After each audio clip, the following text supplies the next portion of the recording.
సైన్యంలో పనిచేసే సైనికుడికి యుద్ధం ఎప్పుడు వస్తుందో, ఎవరితో వస్తుందో, ఎక్కడొస్తుందో అన్ని ముందుగా తెలుస్తాయి. నా జీవితంలో ఇంట్లో పోరాటం రావచ్చు, బస్ స్టాండ్లో పోరాటం రావచ్చు, రైల్వే స్టేషన్లో పోరాటం రావచ్చు, మిత్రుల ద్వారా రావచ్చు, శత్రువుల ద్వారా రావచ్చు. ఎక్కడ దాకా ఎందుకండి? నీ సొంత శరీరమే నీ మీద యుద్ధం చేయటం ప్రారంభిస్తుంది.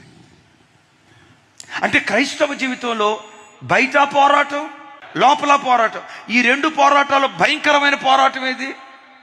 భయంకరమైన పోరాటం ఏది అంటే లోపల జరిగే పోరాటం అసలు సిస్సలు భయంకరమైనటువంటి పోరాటం. శత్రువైన సాతాను ప్రతి క్షణం వాడు నీతో పోరాడుతూ ఉంటాడు. నువ్వు అనుకోవచ్చు, దేవా నేను భక్తిగా ఎదిగేటప్పుడే నాకు ఎందుకు ఈ పోరాటాలు వస్తున్నాయి?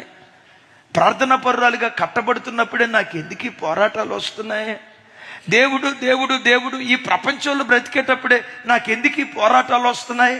దైవ భయం లేకుండా పోలరంగంలాగా బ్రతికేవాడు హాయిగా తిరుగుతున్నాడయ్యా. దేవుడు అని మడిగట్టుకొని వాక్యాన్ని ముందు పెట్టుకొని వాక్యం చేత ప్రతి క్షణం చంపబడుతున్న నా బ్రతుకులోనే ఎందుకు ఈ పోరాటం? నా బ్రతుకులోనే ఎందుకు ఈ అనారోగ్యం? నా బ్రతుకులోనే ఎందుకు ఈ సమస్య? నా బ్రతుకులోనే ఎందుకు ఇన్ని కష్టాలు?